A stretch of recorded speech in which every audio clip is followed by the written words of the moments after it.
నమస్కారం అండి. మీ అందరికీ శ్యామ్లాస్ కిచెన్కి స్వాగతం. ఈరోజు ఆనియన్ గార్లిక్ వేయకుండా సింపుల్ అండ్ టేస్టీ బజ్జీలు వేసి మజ్జిగ పులుసు చేస్తున్నాను. అందుకు కావలసిన పదార్థాలు: ముందుగా 1/2 లీటరు పెరుగు వేసుకొని అందులో 1/2 లీటరు నీళ్ళు, 1 స్పూను ఉప్పు వేసి అందులోనే 2-3 స్పూన్ల శనగపిండి కూడా వేసి మంచిగా తగినన్ని నీళ్ళు పోసుకోవాలి. అందులో 1/2 లీటర్ నీళ్ళు పోసి మంచిగా ఈ విధంగా పెరుగును చిలకాలి. ఎక్కడ ఉండలు లేకుండా మంచిగా చిలకాలి పెరుగుని. అందులో చూసుకొని తర్వాత తగినన్ని నీళ్ళు పోసుకుంటూ మంచిగా చిలికి ఈ విధంగా శనగపిండి పెరుగు ఉండలు లేకుండా మంచిగా మిక్స్ చేసి పక్కన ఉంచుకోవాలి. ఇప్పుడు ఒక మిక్సీ జార్లు తీసుకొని అందులో 5-6 పచ్చిమిర్చి, 2 ఇంచుల అల్లము చిన్న చిన్న ముక్కలుగా కట్ చేసి వేసుకోవాలి. మిర్చీలు కూడా తుంచి వేసుకోవాలి. అందులో 1/2 చెంచా ఉప్పు వేసి మెత్తగా ఈ విధంగా గ్రైండ్ చేసుకోవాలి. చేసిన మిర్చి అల్లం పేస్టుని పక్కకు ఉంచుకోవాలి. ఇప్పుడు ఒక బౌల్ తీసుకొని అందులో 150 గ్రాముల శనగపిండి, తగినంత ఉప్పు, 1/2 స్పూను పసుపు, 1 స్పూన్ కారము, 2 చిటికెళ్ళ వంట సోడా, అల్లము పచ్చిమిర్చి పేస్టు, కరివేపాకు సన్నగా కట్ చేసి వేసుకోవాలి. అలాగే కొత్తిమీర కూడా కట్ చేసి వేసుకోవాలి.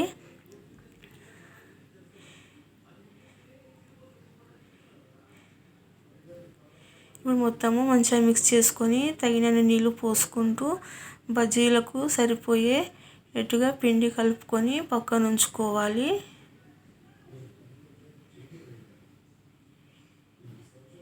పిండిని మంచిగా మిక్స్ చేసుకోవాలి. పిండి ముద్దలు ఎక్కడ లేకుండా మంచిగా పిండి, ఉప్పు, కారం మంచిగా మిక్స్ చేసి పక్కన ఉంచుకోవాలి. ఇప్పుడు పొయ్యి పైన ఒక గిన్నె పెట్టి అందులో తగినంత ఆయిల్ వేసుకొని ఆయిల్ వేడెక్కిన తర్వాత 1 స్పూను ఆవాలు, 1/2 స్పూను జీలకర్ర, 3-4 ఎండుమిరపకాయలు వేసి అందులోనే 2 పచ్చిమిర్చి కొద్దిగా చీలికలు పెట్టి వేసుకోవాలి.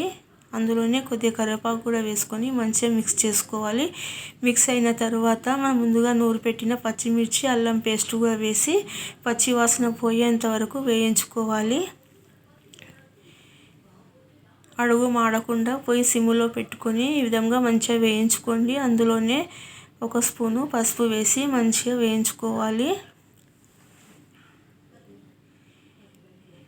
ఈ విధంగా మంచిగా వేగి నీరంతా ఇంకిపోయి అందులో నుంచి ఆయిల్ తేలిన తర్వాత మనం ముందుగా చిలికి పెట్టిన పెరుగు, శనగపిండి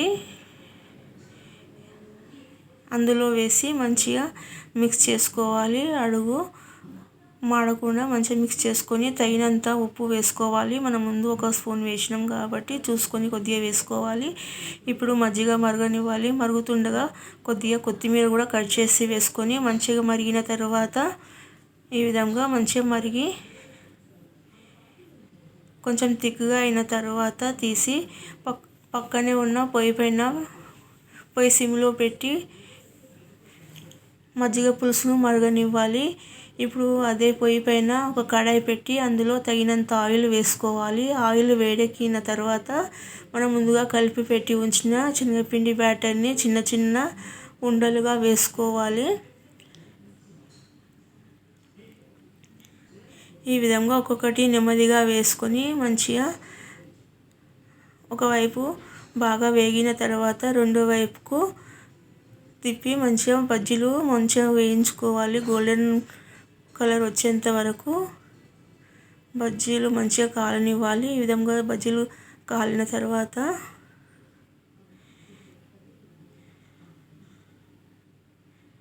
పక్కనే మరుగుతున్న మజ్జిగ చారులో ఈ బజ్జీలను నెమ్మదిగా తీసుకొని అందులో వేసేసుకోవాలి. ఈ విధంగా ఎక్కడ పచ్చివాసన లేకుండా మంచిగా అన్ని వైపులా బజ్జీలు వేగిన తర్వాత తీసి కడాయిలో నుంచి తీసి మజ్జిగ పులుసులో వేసేసుకోవాలి. ఇదే విధంగా మొత్తం బజ్జీలు అందులో వేసి మంచిగా ఒకసారి మిక్స్ చేసుకొని చూసిరు కదా ఎంత బాగా కలర్ఫుల్గా వచ్చిందో. మూత పెట్టి ఒక 15-20 నిమిషాల తర్వాత తీసి ఒక బౌల్లోకి సర్వ్ చేసుకుంటే వేడివేడిగా బజ్జీలు వేసిన మజ్జిగ పులుసు రెడీ అయిందండి. ఈ మజ్జిగ పులుసు రోటీలోకి, రైస్లోకి చాలా టేస్టీగా ఉంటుందండి. ఎండాకాలంలో చల్లగా చాలా బాగుంటుంది. ఇందులో మనము ఆనియన్, గార్లిక్ కూడా వేయలేదు కాబట్టి ఇంకా ఎంతో కమ్మగా ఉంటుంది. తప్పకుండా ట్రై చేయండి.